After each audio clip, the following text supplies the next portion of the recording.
నమ్మకం అమ్మ లాంటిది. మా మీద మీ నమ్మకం మిమ్మల్ని తప్పకుండా అమ్మని చేస్తుంది.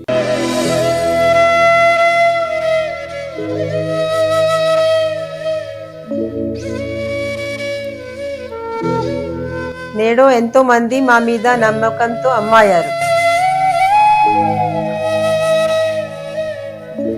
మీకోసం అమ్మతనం ఎదురు చూస్తుంది. వివరాలకు సంప్రదించండి కిరణ్ ఇన్ఫర్టిలిటీ సెంటర్, హైదరాబాద్, బెంగళూరు, చెన్నై, ఢిల్లీ. తులవారికి కనుక చూసుకున్నట్లయితే తులా లగ్నము లేదా తులా రాశి, అందులో ప్రధానంగా తులే చూసుకోండి. అయితే ఈ తులవారికి పూర్వజన్మ కర్మ ఏ రూపంలో ఎంటర్ అవుతుంది, అలాగే మీరు ఎటువంటి దానాలు ఇస్తే బాగుంటుంది, ప్రధానంగా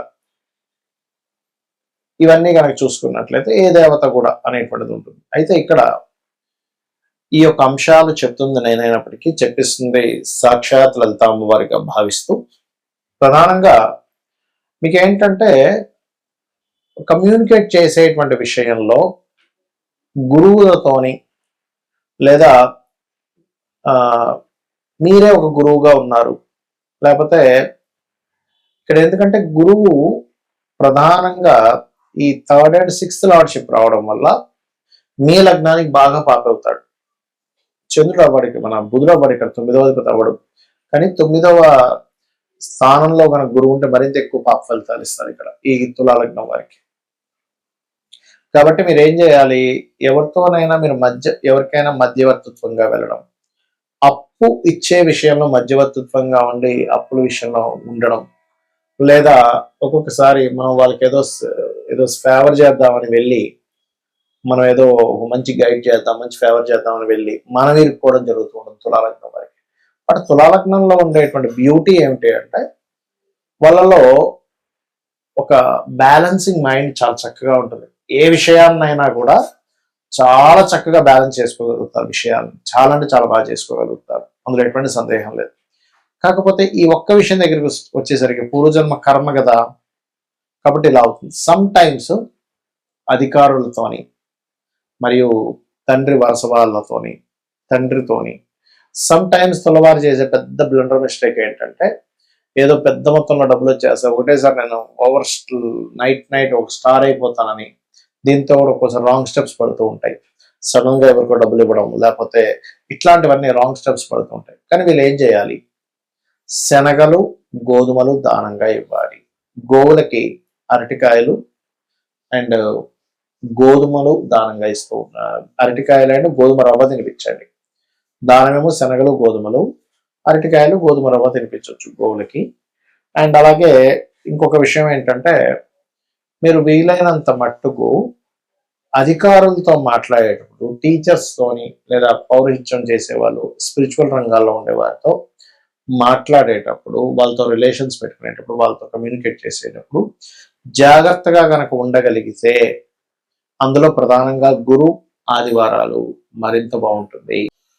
అయితే ఇక్కడ ఏంటంటే ఒక్కొక్క లగ్నానికి కొన్నిసార్లు 6th హౌస్ అయితే, కొన్నిసార్లు 11th హౌస్, కొన్నిసార్లు 2 హౌసెస్ అని చెప్పాను. ఇక్కడ 6వ అధిపతి అయితే డైరెక్ట్ గా మనం లగ్నం నుంచి లెక్క పెట్టుకుని 6వ స్థానం ఎవరో దానికి దానం ఇచ్చేస్తాము. 11వ స్థానం అయితే 11వ అధిపతి ఎవరో దానాన్ని ఇస్తాము. అయితే ఇక్కడ మెయిన్ పాయింట్ ఏంటంటే ఇది లగ్నం నుంచే చూసుకోండి. లగ్నము తెలియదు అనుకునేటువంటి వారు రాశి జోలికి వెళ్ళొచ్చు, అందులో ఎటువంటి సందేహం లేదు. అయితే ఇక్కడ ఇప్పుడు ఒక్కొక్క గ్రహం వల్ల కూడా ఒక్కో రకంగా వస్తూ ఉంటుంది. ఇప్పుడు రవి ఉండి పాడయ్యారు అనుకోండి, తండ్రి మూలంగానే రుణము, తండ్రి మూలంగానే అప్పులు.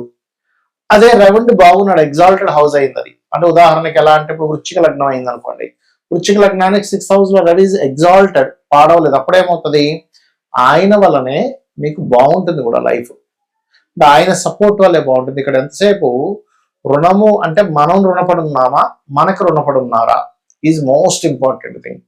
ఇలా ఎప్పుడైతే మనకు రుణపడి ఉన్నారు అనేటువంటిది ఎగ్జాల్టెడ్ ప్లానెట్స్ వల్ల వస్తాయి. ఎప్పుడైతే ఇప్పుడు ఎగ్జాంపుల్ అదే శని ఉన్నాడు అనుకోండి, వృశ్చిక లగ్నానికి 6లో శని ఉన్నాడు అనుకోండి, పని వాళ్ళు అంటే వీళ్ళ కింద వర్క్ చేసేటువంటి వర్కర్స్ వల్ల వీళ్ళు ఎక్కువ స్ట్రెస్ అవుతూ ఉంటారు. వాళ్ళ వల్ల ఇలా అవ్వడం, డిస్టర్బెన్సెస్ అవ్వడం, ఇవన్నీ కూడా జరుగుతూ ఉంటాయి అట్లా. అయితే ఇక్కడ ఏంటంటే మెయిన్ గా గమనించవలసినటువంటిది, ఇక్కడ ఎప్పుడైతే మీకు రవి ఉండి పాడయ్యాడు అప్పుడు గోధుమలు దానంగా ఇవ్వండి. కేజీ గోధుమలు, రెడ్ కలర్ క్లాత్. ఫస్ట్ అయితే 7 weeks ఇవ్వండి. వీలైనంత మటుకు సూర్య ఆలయాలకు వెళ్ళండి. తండ్రి యొక్క బ్లెస్సింగ్స్ తీసుకోండి. ఎందుకంటే వాళ్ళతోనే గొడవలు కూడా ఉంటాయి.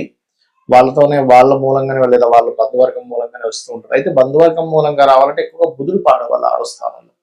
6లో కానీ 11లో కానీ బుధుడు పాడైతే, అది 11వ స్థానం కూడా పాపైతే, శుభుడైతే కాదు, పాపై పాడైతే గనక ఖచ్చితంగా బంధువర్గాలు అప్పుల వల్లే వస్తూ ఉంటాయి. అప్పుడు ఏంటి, పెసలు ఇవ్వండి. ఒకవేళ చంద్రుడు పాడయ్యాడు, 6వ స్థానంలో ఉన్నాడు లేదా 11వ స్థానంలో ఉండి పాడయ్యాడు, అప్పుడు బియ్యము దానంగా ఇవ్వండి. ప్లస్ గోవులకి కాస్త మీరు ముల్లంగి తినిపించండి, ఖచ్చితంగా బాగుంటుంది. అలా కాకుండా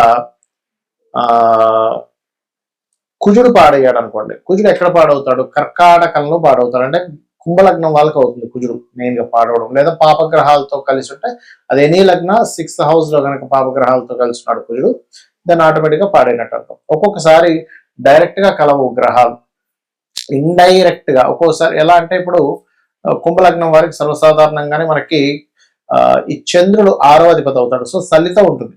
కానీ సమ్ టైమ్స్ ఆ చంద్రుడు చూడడానికి బాగానే ఉన్నాడు కదా అనిపిస్తుంది, కానీ దృష్టి కూడా ఉంటుంది. అంటే ఇక్కడ మనం కన్సిడర్ చేయాల్సింది ఏంటంటే, దృష్టి ఎలా ఉంది, దాని మీద గోచారం యొక్క గ్రహాల యొక్క స్థితి ఎలా ఉంది ఈజ్ మోస్ట్ ఇంపార్టెంట్, గుర్తుపెట్టుకోండి. ఈ రకంగా చూసుకోవాలి. అదేవిధంగా మరొక విషయం ఏంటంటే, ఇక్కడ గమనించినట్లయితే ఈ చంద్రుడు మరియు అదేవిధంగా ఏదైతే బుధుడు ఉంటాడో, చంద్రుడు ఉన్నాడో, ఇందాక చెప్పినట్టుగా బంధువర్గం వారు అండ్ అట్లాగే పెసలు దానంగా ఇవ్వడం, బియ్యం దానంగా ఇవ్వడం చేయాలి. ఒకవేళ సమ్ టైమ్స్ గురువు ఉంటాడు పాడైపోయి, అది కూడా ఇప్పుడు మకర రాశిలో గురువు అనుకోండి నీచపడ్డాడు, లేదా గురుచండాల యోగంలో లేదా పాపగ్రహాలతో ఉన్నాడు, అప్పుడు గురువు పాడయ్యాడు అర్థం. అప్పుడు ఏం చేయాలి అంటే, సింపుల్ గా ఏం లేదు. ఇక్కడ మీరు ఏంటంటే, ఇలా ఉన్నప్పుడు శనగలు దానంగా ఇవ్వడం, దత్తాత్రేయుడు యొక్క ఆరాధన చేయడం, గోవులకి అరటికాయలు తినిపించడం చేస్తూ ఉన్నాయి. అదేవిధంగా శుక్రుడు అనుకోండి, స్త్రీల ద్వారా వస్తూ ఉంటుంది ఎక్కువగా ఇబ్బంది, శత్రుత్వాలు కానీ సుఖ వ్యాధులు రావడం కానీ జరుగుతూ ఉంటుంది. అలాంటప్పుడు బొబ్బర్లు దానంగా ఇవ్వండి. సమ్ టైమ్స్ శని వల్ల వచ్చినప్పుడు మాత్రం ఇది ఎక్కువగా రోగం మీద ఎఫెక్ట్ చూపిస్తుంటుంది. హెల్త్ బాగోలేదు, హెల్త్ వల్ల ఇబ్బంది పడ్డాము, హెల్త్ వల్ల ఎక్కువ స్ట్రెస్ అవుతున్నాము, ఇటువంటివన్నీ కూడా మీరు చూస్తూ ఉంటారు. ఇక రాహు గనకైతే కనబడదు, రీజన్ తెలియదు, రీజన్ అర్థం కాదు, కాబట్టి అట్లా ఉంటుంది. అండ్ అలాగే మరొక విషయం ఏంటంటే, ఇక్కడ గమనించినట్లయితే కేతు గనకైతే కూడా, రాహుకేతులు ఇద్దరు కూడా అంటే సస్పీషియస్ గా ఎవరు చేస్తున్నారో అర్థం కాదు, శత్రుత్వం అట్లా ఏర్పడుతుంది. అలాంటప్పుడు మీరు రావి చెట్టు చుట్టూ ప్రదక్షిణాలు చేసుకోవడము, రాహుకేతువుల దగ్గర దీపారాధన చేయడము. ఒకవేళ కేతు ద్వారానే మీకు ఇబ్బంది వస్తుంది అన్నప్పుడు పర్టికులర్ గా గణపతి ఆలయాలకు వెళ్ళడము, ముఖ్యంగా మనకి కాణిపాకం ఉంది, కాణిపాకం వెళ్ళడం, ఇటువంటివి చేస్తూ ఉండాలి. ఈ రకంగా కనుక మీరు చేస్తున్నట్లయితే ఖచ్చితంగా ఈ శత్రు బాధల నుంచి తప్పించుకోగలుగుతారు. బికాజ్ ఆఫ్ మనకేంటంటే, మన చుట్టూనే శత్రువులు వస్తారంటే, అలాగా తండ్రి, తల్లి, బంధువర్గం రూపంలో, ఫ్రెండ్స్ రూపంలో, కొలిక్ రూపంలో మనం వాళ్ళకి రుణపడి ఉన్నాం. వాళ్ళతో మనం పూర్వజన్మలో శత్రుత్వాలు పెట్టుకున్నాం, ఆ శత్రుత్వం తీర్చుకోవడానికి వచ్చారు. దీన్ని మనం గొడవ పెట్టుకోకూడదు, దాన్ని అర్థం చేసుకొని వీలైనంత మట్టుకు చర్చలతో తగ్గించేసుకోవాలి. అప్పుడే ఈ రెమెడీ చేసుకోవడం ద్వారా మీకు ఈ ప్రాబ్లమ్స్ అనేటువంటివన్నీ కూడా క్లియర్ అవ్వడం జరుగుతుంది, గుర్తుపెట్టుకోండి. సమ్ టైమ్స్ కొంతమందికి దానం ఇవ్వలేని పక్షంలో గోవుకి తినిపించవచ్చు, అయితే నువ్వులు మాత్రం తినిపించొద్దు, నువ్వుల ప్లేస్ లో బెల్లము తినిపించవచ్చు. కొన్నిసార్లు తల్లిదండ్రులు ఇవ్వచ్చు ఈ దానాలు పిల్లల విషయంలో, అంటే పిల్లలకి హెల్త్ ఇష్యూ బాగాలేదు, తల్లిదండ్రులు ఇవ్వచ్చు, పిల్లలకి శత్రుత్వాలు పెరుగుతున్నాయి, తల్లిదండ్రులు ఇవ్వచ్చు. బట్ ఇక్కడ ఏంటంటే, దీనికి మంత్రం కూడా ఉంటుంది. ఓం కర్పూర వీటి కామోద సమాకర్ష దిగంతరాయ నమః అని చేసుకోండి. అదేవిధంగా తూర్పు వైపు, ఇంట్లో లైట్ గ్రీన్ కలర్ తూర్పు వైపు వేసి అక్కడ రాముడి యొక్క పట్టాభిషేకం బొమ్మ గనక పెట్టినట్లయితే ఖచ్చితంగా మీకు ఈ శత్రు సంబంధించిన విషయాలని కూడా తగ్గుతాయి. శ్రీమాత్రే నమః.